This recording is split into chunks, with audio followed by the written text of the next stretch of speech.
Matthieu, chapitre 7. Ne jugez pas afin de ne pas être jugés, car on vous jugera de la même manière que vous aurez jugé et on utilisera pour vous la mesure dont vous vous serez servi. Pourquoi vois-tu la paille qui est dans l'œil de ton frère et ne remarques-tu pas la poutre qui est dans ton œil?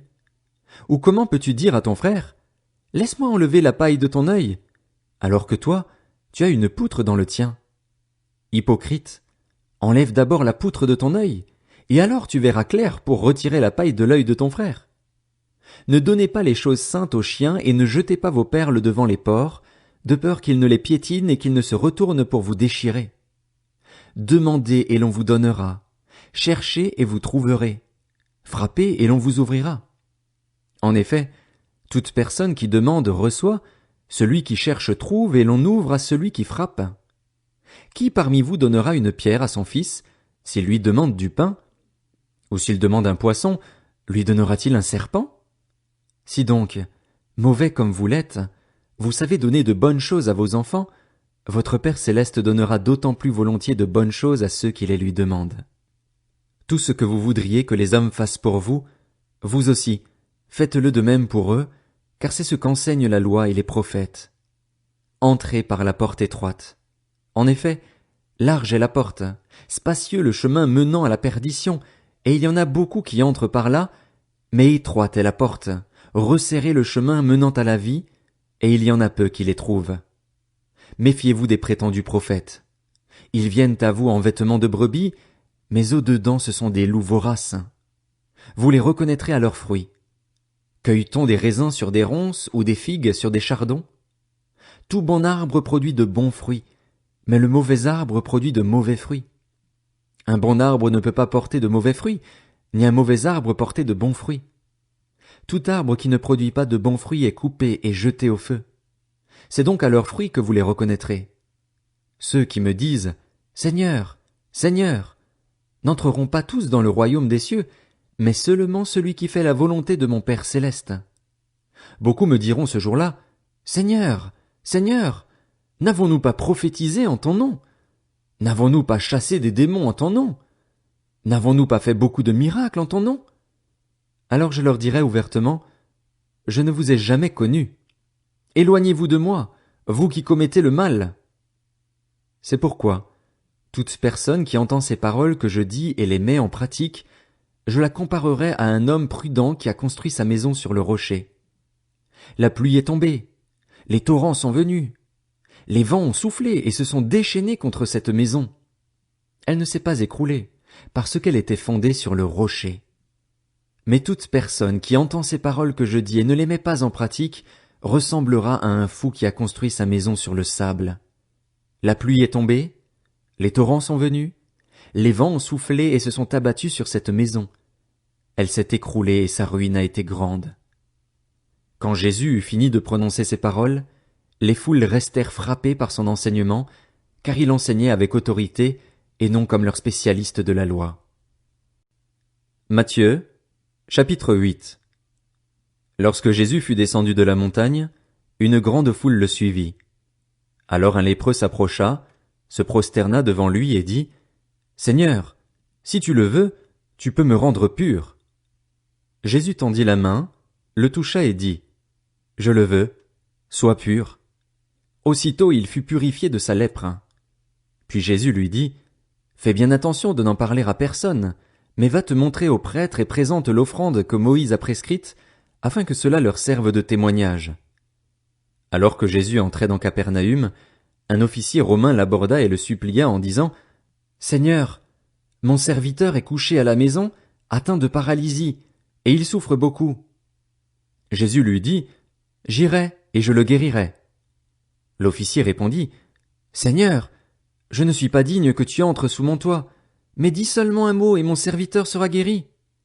En effet, moi aussi je suis un homme soumis à des supérieurs, j'ai des soldats sous mes ordres, et je dis à l'un, pars, et il part, à un autre, viens, et il vient, et à mon esclave, fais ceci, et il le fait. » Après l'avoir entendu, Jésus fut dans l'admiration, et il dit à ceux qui le suivaient, « Je vous le dis en vérité, même en Israël je n'ai pas trouvé une aussi grande foi. Or, je vous le déclare, Beaucoup viendront de l'Est et de l'Ouest et seront à table avec Abraham, Isaac et Jacob dans le royaume des cieux. Mais ceux à qui le royaume était destiné seront jetés dans les ténèbres extérieures, où il y aura des pleurs et des grincements de dents. Puis Jésus dit à l'officier, « Vas-y, et sois traité conformément à ta foi. » Et au moment même le serviteur fut guéri. Jésus se rendit ensuite à la maison de Pierre. Il vit la belle-mère de celui-ci couchée, avec de la fièvre. Il lui toucha la main et la fièvre la quitta. Puis elle se leva et le servit. Le soir venu, on amena vers Jésus de nombreux démoniaques. Il chassa les esprits par sa parole et guérit tous les malades. Ainsi s'accomplit ce que le prophète Ésaïe avait annoncé. Il a pris nos faiblesses et il s'est chargé de nos maladies. Voyant une grande foule autour de lui, Jésus donna l'ordre de passer de l'autre côté du lac. Un spécialiste de la loi s'approcha et lui dit, « Maître, je te suivrai partout où tu iras. » Jésus lui répondit, « Les renards ont des tanières et les oiseaux du ciel ont des nids, mais le Fils de l'homme n'a pas un endroit où il puisse reposer sa tête. » Un autre, parmi les disciples, lui dit, « Seigneur, permets-moi d'aller d'abord enterrer mon père. » Mais Jésus lui répondit, « Suis-moi et laisse les morts enterrer leurs morts. » Il monta dans la barque et ses disciples le suivirent. Soudain, il s'éleva sur le lac une si grande tempête que la barque était recouverte par les vagues. Et lui, il dormait.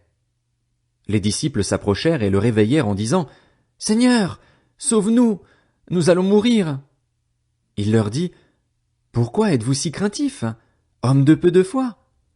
Alors il se leva, menaça les vents du lac et il y eut un grand calme. Ces hommes furent très étonnés et dirent, « Quel genre d'homme est-ce?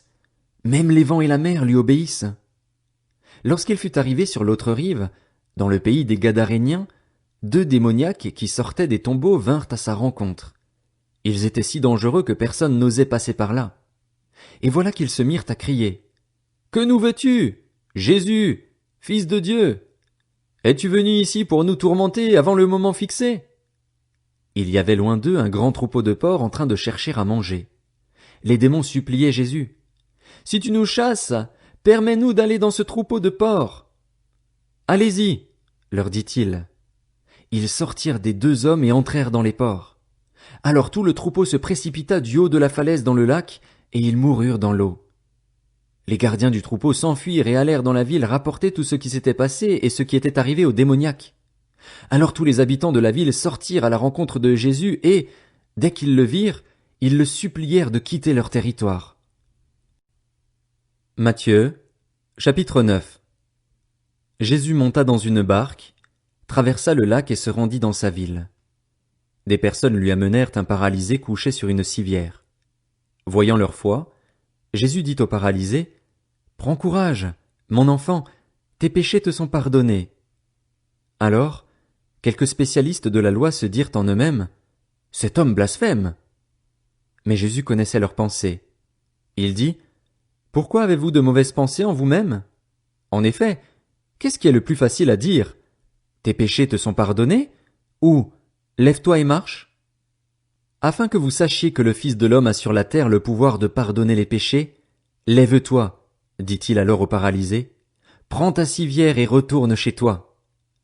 L'homme se leva et rentra chez lui. Quand la foule vit cela, elle fut émerveillée et célébra la gloire de Dieu qui a donné un tel pouvoir aux hommes. Jésus partit de là. En passant, il vit un homme assis au bureau des taxes et qui s'appelait Matthieu. Il lui dit, « Suis-moi. » Cet homme se leva et le suivit. Comme Jésus était à table dans la maison, beaucoup de collecteurs d'impôts et de pécheurs vinrent se mettre à table avec lui et avec ses disciples. Les pharisiens virent cela et dirent à ses disciples, « Pourquoi votre maître mange-t-il avec les collecteurs d'impôts et les pécheurs? » Mais Jésus, qui avait entendu, leur dit, « Ce ne sont pas les bien portants qui ont besoin de médecins, mais les malades. Allez apprendre ce que signifie « Je désire la bonté » et non les sacrifices. En effet, je ne suis pas venu appeler des justes, mais des pécheurs, à changer d'attitude. » Alors les disciples de Jean vinrent vers Jésus et dirent, « Pourquoi nous et les pharisiens jeûnons-nous, souvent, tandis que tes disciples ne jeûnent pas? » Jésus leur répondit, « Les invités à la noce peuvent-ils être tristes tant que le marié est avec eux? Les jours viendront où le marié leur sera enlevé, et alors ils jeûneront. Personne ne coud un morceau de tissu neuf sur un vieil habit, car la pièce ajoutée arrache une partie de l'habit et la déchirure devient pire. On ne met pas non plus du vin nouveau dans de vieilles outres, sinon les outres éclatent, le vin coule et les outres sont perdues. Mais on met le vin nouveau dans des outres neuves, et le vin et les outres se conservent. Tandis qu'il leur adressait ces paroles, un chef arriva, se prosterna devant lui et dit, « Ma fille est morte il y a un instant, mais viens, pose ta main sur elle et elle vivra. » Jésus se leva et le suivit avec ses disciples. C'est alors qu'une femme qui souffrait d'hémorragie depuis 12 ans s'approcha par derrière et toucha le bord de son vêtement, car elle se disait, « Si je peux seulement toucher son vêtement, je serai guérie. » Jésus se retourna et dit en la voyant, « Prends courage, ma fille, ta foi t'a sauvée. » Et cette femme fut guérie dès ce moment. Lorsque Jésus fut arrivé à la maison du chef, il vit les joueurs de flûte et la foule bruyante. Il leur dit, « Retirez-vous, car la jeune fille n'est pas morte, mais elle dort. » Et il se moquait de lui. Quand la foule eut été renvoyée, il entra, prit la main de la jeune fille, et la jeune fille se leva. Cette nouvelle se propagea dans toute la région. Quand Jésus partit de là, il fut suivi par 2 aveugles qui criaient, « Aie pitié de nous, fils de David !» Lorsqu'il fut arrivé à la maison, les aveugles s'approchèrent de lui et Jésus leur dit, « Croyez-vous que je puisse faire cela ?»« Oui, Seigneur, » lui répondirent-ils. Alors il toucha leurs yeux en disant, « Soyez traités conformément à votre foi. » Et leurs yeux s'ouvrirent. Jésus leur recommanda avec sévérité, « Faites bien attention que personne ne le sache. » Mais, à peine sortis, ils parlèrent de lui dans toute la région. Comme il s'en allait, on amena à Jésus un démoniaque muet. Il chassa le démon et le muet se mit à parler. La foule disait, émerveillée, « On n'a jamais rien vu de pareil en Israël. » Mais les pharisiens disaient, « C'est par le prince des démons qu'il chasse les démons. » Jésus parcourait toutes les villes et les villages. Il enseignait dans les synagogues, proclamait la bonne nouvelle du royaume et guérissait toute maladie et toute infirmité. À la vue des foules, il fut rempli de compassion pour elles, car elles étaient blessées et abattues, comme des brebis qui n'ont pas de berger. Alors il dit à ses disciples, « La moisson est grande, mais il y a peu d'ouvriers.